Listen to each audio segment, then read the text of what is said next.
Must have been something I ate is the title. Peggy Kotsopoulos, our guest. She is a holistic nutritionist. In the morning when you feel like just staying in bed and you haven't misbehaved the night before, you just can't stand the thought of getting up. What happens in the night? So, well, what happens in the night, number one, if you're stressed all the time, so if even multitasking, stress doesn't have to be a big, huge event that happens in your life.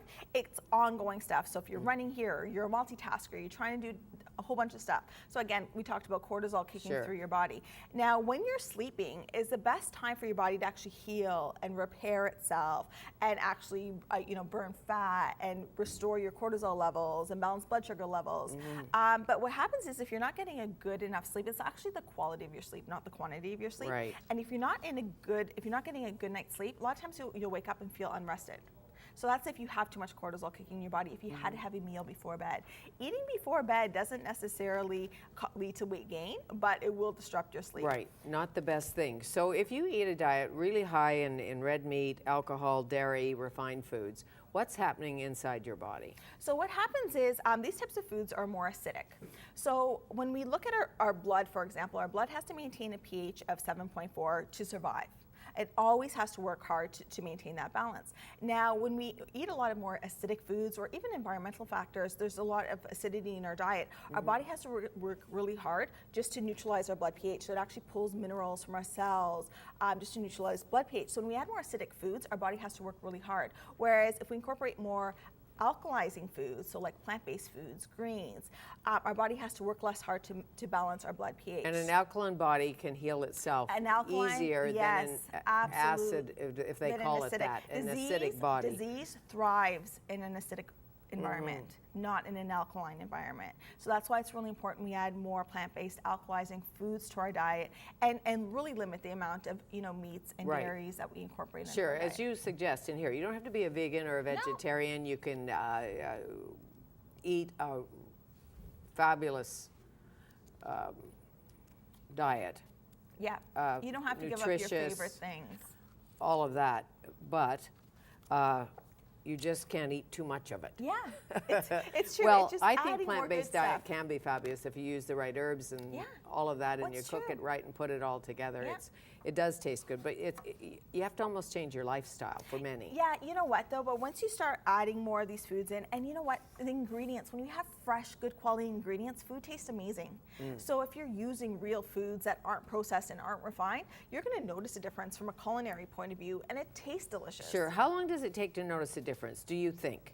Say you were Mr. Red Meat and alcohol, and you decided to clean up your act, so to speak, eat sea veggies and have a shake in the morning and well, I'm not drink gonna lie, and you're gonna probably feel worse before you feel better. When you change your diet, and like I said, you're just starting small, but once you start changing your diet, you'll actually start detoxing a little bit, even mildly. And so through that detox, you're gonna start feeling worse. Right. But then once you get over a hump, so once you get over like a 1 to 2 week period, you're going to feel amazing.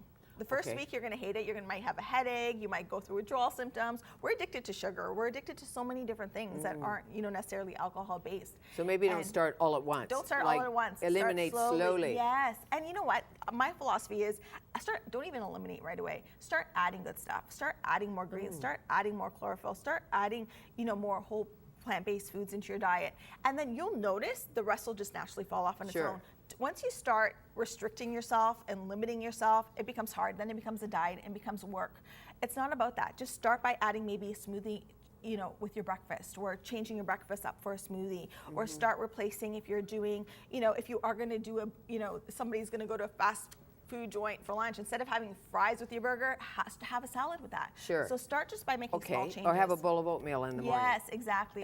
Real oatmeal, right? I knew you'd say that. Yes. What about beer bellies and muffin tops? Beer bellies and muffin tops. So typically that is, two main causes. One of them is stress, and the second one is insulin resistance. So it's sugar. So basically what happens is when you have really refined foods or sugary foods, or even like one slice of white bread, for example, is equivalent to 4 tablespoons of white sugar on the impact it has on your body. So if you incorporate a lot of these foods, what happens is it causes a huge spike in your blood sugar levels and it dips. So there's always this huge surge of insulin that's kicking in your body. After time, your cells are like, you know what, I'm tired of you, sugar, I'm not gonna eat. you know, I don't want Right. to absorb you anymore. So it basically blocks it from its body. The cells shut off and say, I don't want you anymore, and you become insulin resistant. So once you become insulin resistant, it's basically type 2 diabetic. Right. So to prevent it's the that, sugars, you really want to limit sugars, refined foods, these types of foods you really want to limit. again, doesn't mean you can't have a chocolate No. cupcake on occasion. On occasion. Just not 10. Yeah, and things that actually help, like cinnamon, for example. Studies show that those who supplemented with a 1/4 teaspoon of cinnamon reduce their blood sugar levels by 20% in type 2 diabetics. Okay, so cinnamon, bilberry extract really helps. Now, with bilberry, insulin is that resistance. like a blueberry? It's kind of a chic, it's the chic relative Yes, of the it's a blueberry. European chic, European relative of the blueberry. It's very similar to the blueberry, very similar to the wild blueberry. And it's grown in Europe, but very similar, but it has great properties for balancing blood sugar levels. Right, and so if you need something sweet, do you go to raw honey? What do you One of my favorite use? sweeteners actually is yacon syrup. It's tougher to find, but it actually comes from the tuberous root, which is a yacon root, and it's actually really safe for diabetics as well. It's actually almost 50% fructooligosaccharide, which is a prebiotic, so it actually Right. helps with intestinal health and can actually help balance blood sugar levels. Sure. A study has actually shown premenopausal women who supplemented with a teaspoon of yacon syrup actually reduced their body fat percentage, their BMI, and their waist circumference. Okay, Lorna Vanderhaeg tells me to take lots of GLA. Well, not too much, but GLA for skin. If you want beautiful skin, to take the GLA oil, which is primrose, an omega, I think. It's an omega fatty acid. Omega fatty acid. Yeah, and it's great. Any kind of omega fatty acids, omega 3s, GLA, they're really, really good. So it's kind of like your glow inside out. So that's inside out. But what about outside in? I know you have a section in here on outside in. Yes. So you make your own exfoliators and what about lipstick? Lipstick, No. actually, no, but I do lip gloss. Actually, you know what I do with lip gloss is actually just use coconut oil as a great lip gloss with some extra virgin olive oil. I'll actually melt a coconut oil, whisk in some extra virgin olive oil, and a little bit of raw honey. Raw honey actually draws moisture to the surface of the skin. So you can actually just melt the coconut oil, and then it'll solidify, so it becomes like a waxy lip balm, and it makes a great lip gloss. And if you want, actually, you can actually puree strawberries and mix it in, and it'll give it like a reddish kind of tint. Well, I know my grandmother used to make her own facial mask, and I think she used egg whites. I don't even know, maybe egg whites and oatmeal and something. Oatmeal is great. Oatmeal is a great exfoliator as well. Actually, strawberries exfoliate as well. Sure. Hydrating, even avocado, you can do an avocado mask. There's so many things you can do. One of the best skin moisturizers as well is I love to use even extra virgin olive oil. It's really you do, rich. eh?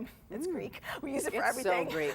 I do it well when you're cooking, and with olive oil, you can put it on just your like hands. rubbery Always looks skin. good. But it actually is really rich in vitamin E as well, which prevent free radical damage on your skin. Okay. It's really, really. And for toners, a little cucumber juice or something? Juice is amazing for a toner. Well, I know when you're on television and you have puffy eyes, you put the cucumbers on the eyes. Yeah, well, it's a diuretic and as it well. seems It to work. reduces inflammation. So the basic message in must have been something I ate. If you don't want to have indigestion and you want to feel energetic and vibrant, think about what you're putting in your mouth. Yes, absolutely. Food literally can affect everything. So the way you look on the outside, the way you feel on the inside, can all be linked back to food. Grate a little ginger on your salad or on your sushi. Yes, ginger is Why not? great. It's great for digestive health. Okay. It reduces inflammation in your intestinal So system. Savvy Seeds for soccer. Yes. Go Canucks. For hockey. I mean, oh, is it hockey tonight? It's hockey tonight. Good for you. Your brain's working better than mine. Yes, for hockey too. Yes. Go Canucks. Yes, Thank go you. Canucks. Must have been something I ate. Peggy Kotsopoulos, our guest.